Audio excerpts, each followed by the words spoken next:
their main has been where they're going to hinge their entire campaign seems to be NYAY, or what they call it as Nyuntam Aay or Minimum Income Guarantee Scheme. They have given a very catchy slogan which he only spoke at the manifesto release. Garibi pe var 72,000. 72,000 basically refers to 72,000 rupees per year, which the Congress has promised to the poorest 20% of the Indian population every year. So their biggest poll promise seems to be NYAY or Nyuntam Aay. Then they have spoken about universal healthcare. They have, in fact, at the manifesto release, Congress President panned the current scheme of Ayushman Bharat or Modi Care as we know it, saying that it hinges on a promise that healthcare, but people. Not everything is accessible to them, and it's insurance based. He said that we do not agree with universal healthcare as such. So we will have a new scheme where without paying, even the poorest of the poor will have access to quality healthcare even at private hospitals. The exact roadmap he didn't unveil.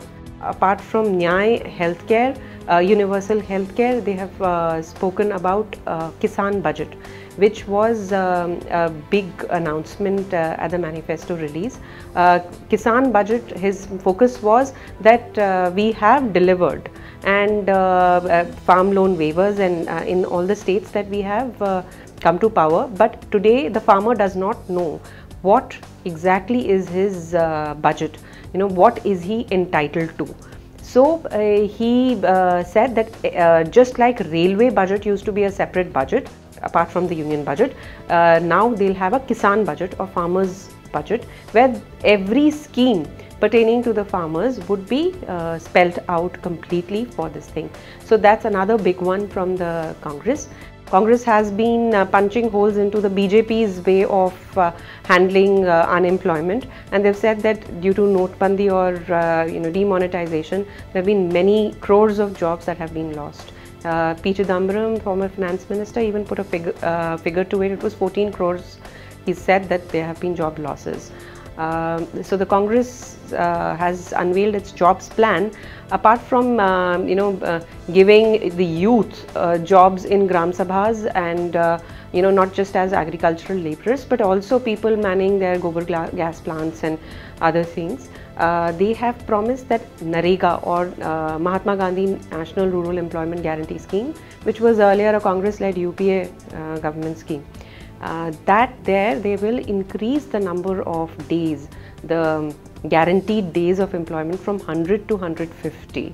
This also seems to address the Congress's constituency in the rural areas specifically. GST, which Rahul Gandhi has been talking about as Gabbar Singh tax in his speeches and gets a lot of applause from party workers as well as people attending rallies.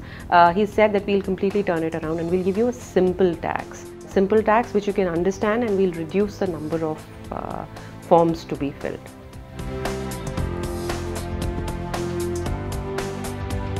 So on terrorism, Congress has always taken the stand that our leadership has been at the receiving end of terrorism and terrorist attacks. They have lost leaders like Indira Gandhi and Rajiv Gandhi have been lost to terrorist attacks, and they have always maintained this, that we have zero tolerance for terrorism. There is a specific mention of Pakistan in the manifesto where they've said that we will rally international support so that terrorist groups which are getting support from Pakistan are, Pakistan gives up this policy. So that is one big one there. And the Congress seems to be aware of the impact that airstrikes have had on the political discourse since the time of Pulwama terrorist attack. Now in this manifesto, it has completely tried to shift the focus from what they call chest thumping kind of nationalism to sharp focus on welfare issues as well as terrorism and international issues. So its policy towards internal security issues is also what has been spelled out earlier, so that we'll follow a dual approach where talks as well as firm approach towards any dastardly attacks will be followed.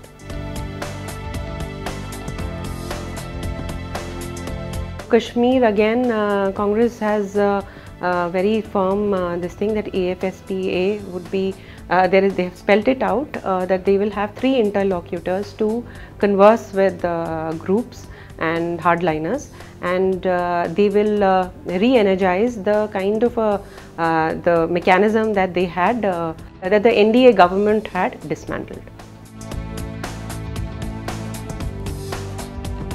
There was feedback from various quarters that Congress and other national political parties should be talking about climate change and air pollution. So Congress has devoted an entire section to climate change and air pollution and has said that we will treat air pollution as a public health emergency. So this has been a welcome inclusion. Apart from this, the sharp focus has now, it has tried to turn the focus from the way BJP-led government has been trying to do, that kind of nationalism kind of a debate, to welfareism.